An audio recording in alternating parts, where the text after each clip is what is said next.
Good morning, my dear brothers and sisters. In this Eucharistic celebration, we wish to welcome our pilgrims from the Diocese of San Pablo, from the St. Paul Hermit Cathedral. Sino po ba iyon?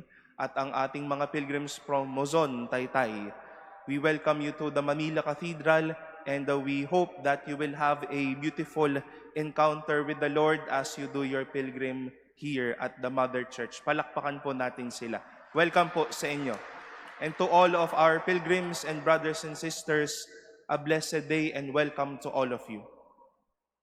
It is not yet Holy Week, and the immediate passion experience of the Lord, but we still continue to hear up until now continuous allegations and accusations towards the life and the ministry of Jesus Himself. Alam niyo po, paboritong awayin si Jesus. O sabihin natin ay paborito siyang pagdiskitahan ng mga tao sa paligid niya. As if to talk or to dig in about the life of Jesus or the person of Jesus Himself was not in the choices to do. I would like to place it in this or describe this in these words. Si Jesus naman pala yung pag-uusapan. Bagsak na sa atin yan. Mapagpanggap lang naman yan. Kaya wala nang dapat pag-usapan para dyan. Biktima si Jesus ng hindi din inintindi at hindi din pinakinggan. People around Him wanted His immediate death rather than, and they wanted His immediate death just because of what they've heard. But let us remember, a certain man named Nicodemus stood in their midst and said, and reminded them, hindi dahil kinakawawa o aba, hindi natin inaalaya ng tapat na hustisya. He even said to them, does our law condemn a man before it hears him and finds out what he is doing? Kung ano-ano sinasabi ninyo, hindi nyo muna tinanong yung tao. In our words today, chismis lang naman kayo ng chismis. Totoo ba yung mga sinasabi ninyo? Hinarap nyo ba yung taong iyan?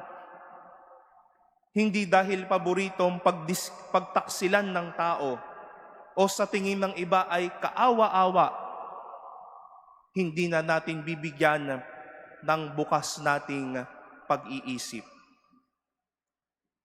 Hilig po nilang kawawain si Jesus. And with that, they all the more forgot to listen to Him and even understand Him better.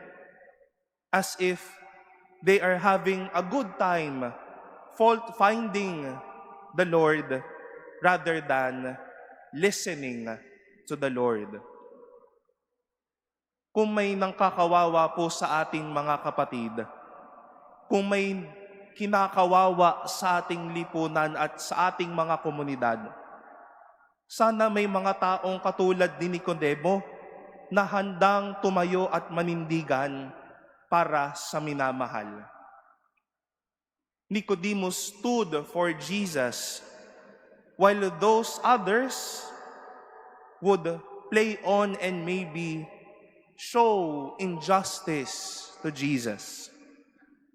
Nicodemus understood well Jesus, while others remain close-minded and even close-hearted to Him.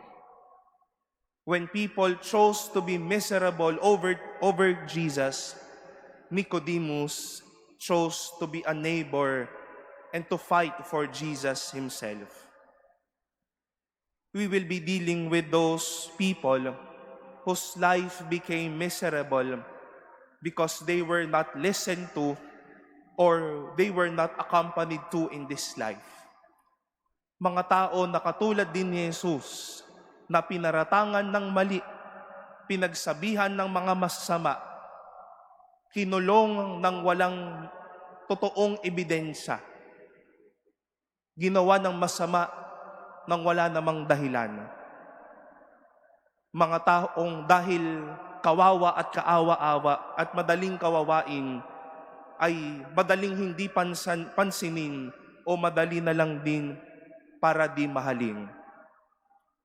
As we continue our Lenten journey, my dear brothers and sisters, let us continue this journey by being merciful rather than showing our inconsideration, to stand up for others rather than join people judging each other, to be a neighbor rather than a threat, to be a support rather than an additional curse to the life of people, to be someone who will fight for them rather than someone who will forget them.